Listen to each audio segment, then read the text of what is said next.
Being compassionate to others can be of two types.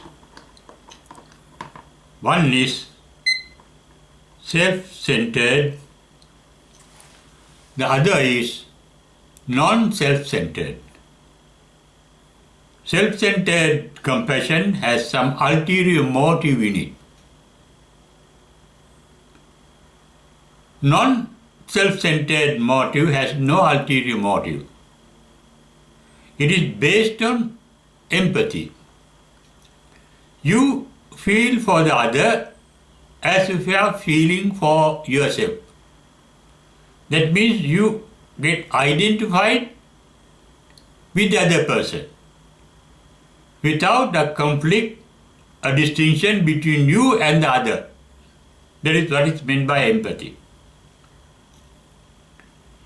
Being identified with the other person for somebody else's benefit is also called love, altruistic love. Love too is of two different types. Love is a mental state. It too can be selfish and unselfish, self-centered and not self-centered. One becomes self-centered not when one is blissful, only when one is lacking the bliss of mind. One becomes really blissful after getting enlightened. It is only then the real altruistic love can emanate from your mind, from your heart, towards all. And that love is called boundless, no limits. As said in the Karnimya Sutra, Mana Sambhave Aparimana. No boundaries.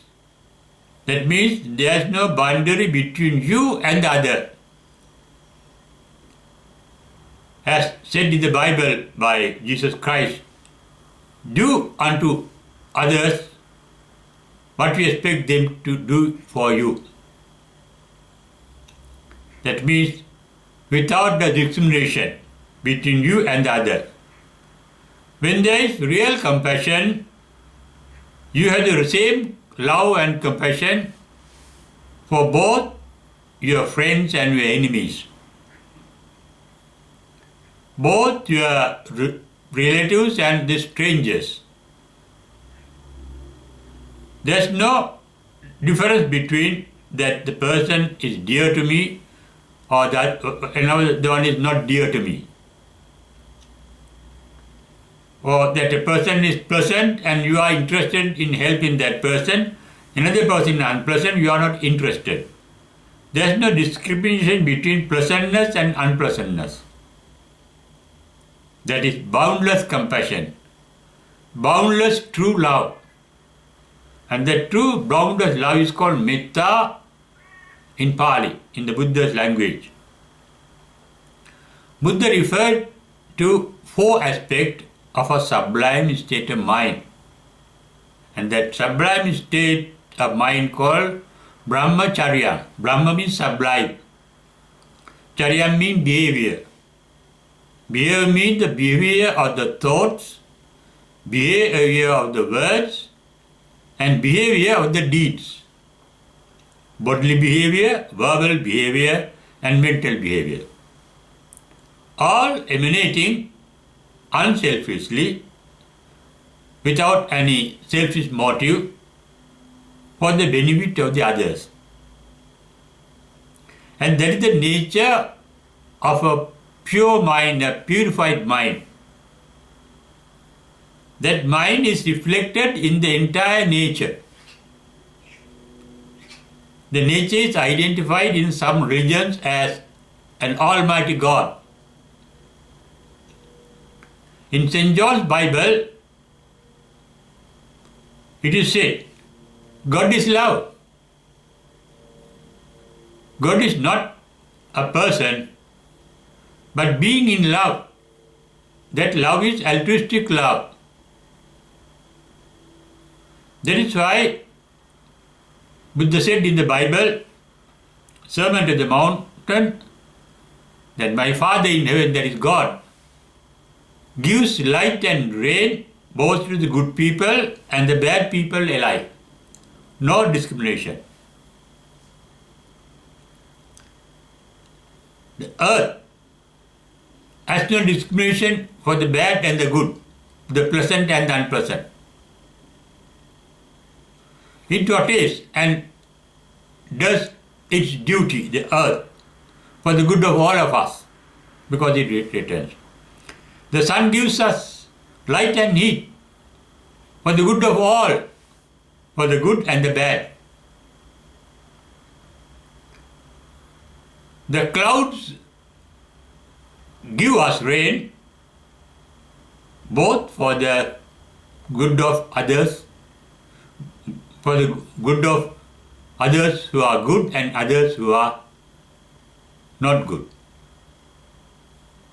who are virtuous and who are not virtuous, discriminating. Every plant absorbs all the carbon dioxide we emanate and gives in return oxygen for us to breathe in, indiscriminately. It gives shade to its own enemy or his friend. No discrimination. They give us flowers, leaves, vegetable, yams, fruit, honey, medicine, medications, for the benefit of all. And that is the nature of the nature. When you are selfish, you are unnatural. When you are unselfish, you are natural. That means you have become a part and parcel of the nature. That is the ultimate target or the aim of Buddha's teaching. To be nature-like, to become a part and parcel of the nature, is to be benevolent to others, to be compassionate to others. But in a normal sense, love means desire. I love somebody means I love that particular person for my own benefit, for my own advantage, expecting something as a profit from being good to the other person. It is a desire. Desire is always self-centered. The desire's love emanates naturally, as I mentioned, as it is emanating from the entire nature and from every aspect of the nature. And such a state of mind is possible because we are the product of nature. Our original, our natural state, like God is love, altruistic love, compassion. All the 5 sublime states of mind that the Buddha referred to as brahmacharya is in the heart of our heart. One aspect is called metta, meaning desireless, referred to as altruistic love, to be good to others, to be of benefit to others. Karuna, translated as compassion, the effort to save others from their worries and tensions and suffering. Being kind-hearted to people, being gentle to people, and doing good to others and saving others from troubles. You enjoy doing that work, and that joy is not selfish joy, it is altruistic joy. The capacity to enjoy doing good to others, being kind to others, being compassionate to others, being of benefit to others is called mudita in Pali, in the Buddhist language. The fourth aspect of the sublime state of behavior called brahmacharya by the Buddha is called upekkha. Upekkha means non-conflict. No conflict between the other person and yourself. In Rahulada Sutta, the Buddha explained to young Rahula, Reverend Rahula, when you develop upekkha, that is equanimity in your mind, all conflict disappear. There is a conflict between yourself and the other when there is discrimination between you and the other. That shows altruistic love, altruistic compassion, altruistic joy are boundless. In the Karnamya Sutra, it said that altruistic love called metta should be boundless. Mana sambhave aparimana. Without any measurement. Aparimana. There is a possibility for us. And that becomes possible to be good to others, to love others, to be compassionate to others, only when we have no worries, tensions, suffering in your own mind. When you suffer, your first and foremost interest is to get rid of your suffering. If you have a desire to achieve something, your first and foremost desire is to fulfill your desire. All desires are centered on selfishness. They are self-centered. Therefore, real love, altruistic love, boundless love is possible only when there is no self-center. It happens only at the first stage in the path towards enlightenment. And that first stage is called Sotapanna Phala. When you reach that state, the first thing that drops from your mind is the sense of a self, the idea of a self, the identification that you are a separate being, that this is my body, this is my feeling, this is my thought, this is my idea, this is my seeing, this is my hearing. Through meditation called Vipassana, one realizes there is nothing either in the body or in the mind that we can identify as ourselves or ours. We cannot say this body is my body. For practical sense, it is my body because I am in charge of it. But in reality, it is not my body. If it is my body, it must exist in the way I want it. It should not grow old. It should not become sick. It should not die. It should not become weak. It should not degenerate. It should be beautiful, handsome, healthy. But they don't happen just because I wish them. If the body is mine, the body must behave in the way I want. So, our sensations, they are automatic. When there is something in front of your eyes, you can see. It happens automatically. When there is some sound in your environment, you can hear it. Ears can hear it. You are not hearing. The ears are hearing it. They are automatic. So, and if smell, the nose can smell it. So it's any taste. The tongue can taste it. So is any touch. The body can touch something. It is a touch that you feel as if there is a touch or there is some other object. All our sensations are not ours really. If eye is ours, eye should not get disturbed by anything unpleasant. Ear should not get disturbed by anything unpleasant. They must be able to hear anything good or bad as they are. That is possible only when you are enlightened, and that state of mind is called yatha labha santutti. You can become content with things as they are. And accepting things as they are, or seeing things as they are, called yatha bhuta jnana darsana. You see things as they are.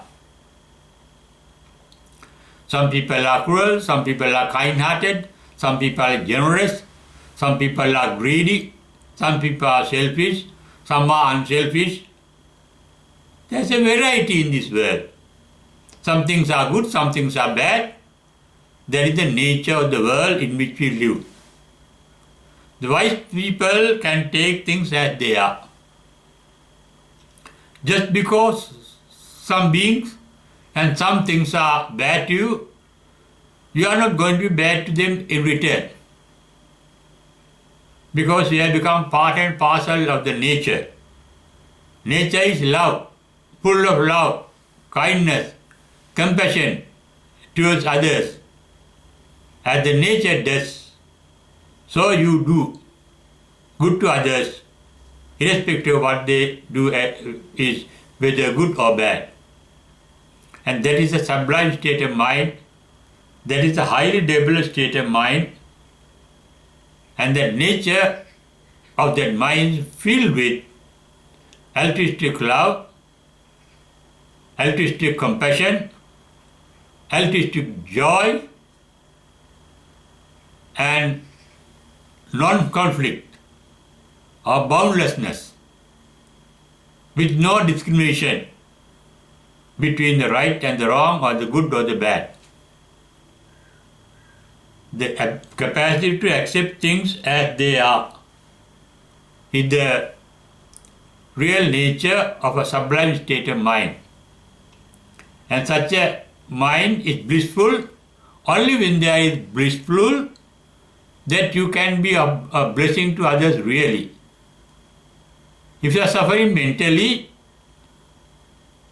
you are unable to be a blessing to others, because your first priority is your own suffering.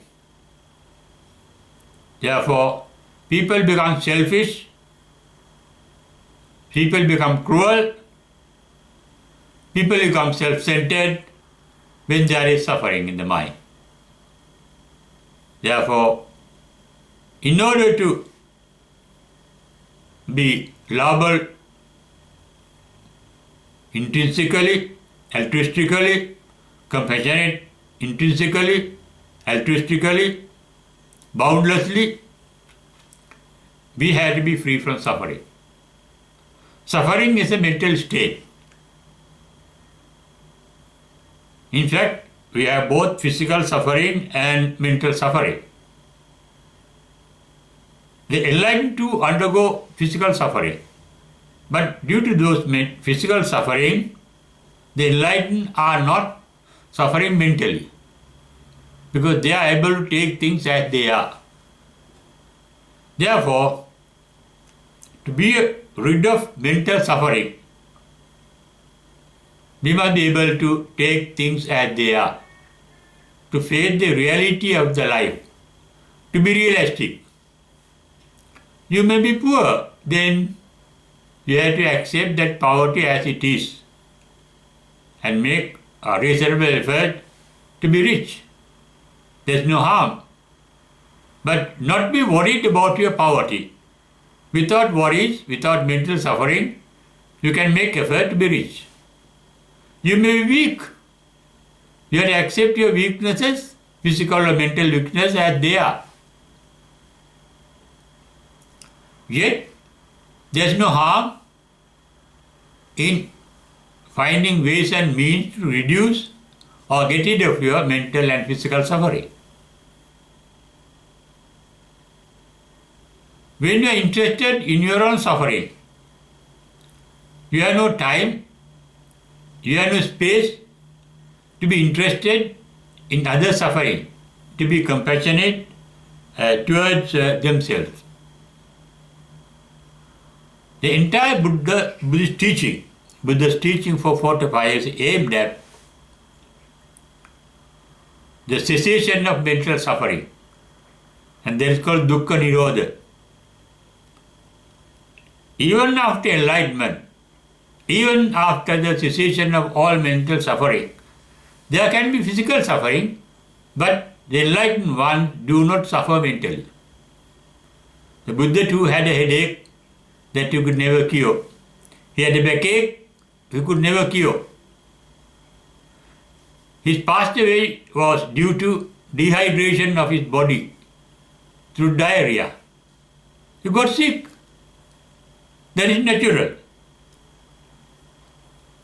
But he was compassionate to his last moment, compassionate towards all others, and it's called boundless compassion, a great compassion called Mahakaruna.